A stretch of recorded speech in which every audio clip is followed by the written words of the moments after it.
తెలుగులో ఒకప్పుడు వరుసగా సినిమాలు చేసి బిజీగా మారిన హీరోలు ఈ మధ్య అడపాదడపా సినిమాలతో ప్రేక్షకులను పలకరిస్తున్నారు. అయితే ఈ మధ్య వచ్చిన సినిమాలు కూడా వాళ్ళకి మంచి క్రేజ్ను సంపాదించి పెడుతున్నాయి. అలాంటి స్టార్ హీరోల్లో నిఖిల్ సిద్ధార్థ్ ఒకరు.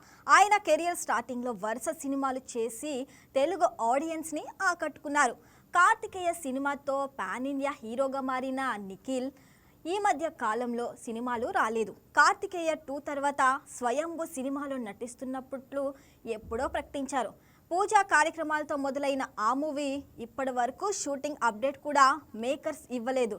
అయితే ఈ సినిమా తర్వాత నిఖిల్ ఏ డైరెక్టర్తో సినిమా చేస్తాడు అన్నది ప్రస్తుతం ఆసక్తిగా మారింది. నిఖిల్ హాలీవుడ్లోకి ఎంట్రీ ఇవ్వబోతున్నాడు అంటూ వార్తలు వినిపిస్తున్నాయి. యంగ్ హీరో నిఖిల్ సిద్ధార్థ్ ఒక భారీ అంతర్జాతీయ ప్రాజెక్ట్లో భాగం కానున్నారని తెలుస్తుంది.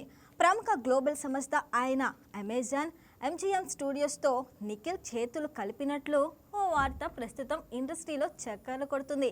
దీనికి సంబంధించిన ఒక ఫోటోని నిఖిల్ తన సోషల్ మీడియా వేదికగా షేర్ చేశారు. ప్రస్తుతం ఆ ఫోటో నెట్టింట బాగా వైరల్ అవుతుంది. ఇప్పటికే పాన్ ఇండియా హీరోగా నిఖిల్ కార్తికేయ 2 చిత్రంతో బ్లాక్ బస్టర్ గుర్తింపు తెచ్చుకున్నాడు. ఇక ఇప్పుడు ఎంత ప్రతిష్టాత్మకమైన ఓ భారీ బడ్జెట్లో ఆయన భాగస్వామ్యం కావటంతో నిఖిల్ అభిమానులకు ఆసక్తి రెట్టింపు అవుతుంది. ఆ ప్రాజెక్ట్లో నిఖిల్ను ఎప్పుడెప్పుడు చూస్తామా అని ఫ్యాన్స్ వెయిట్ చేస్తున్నారు.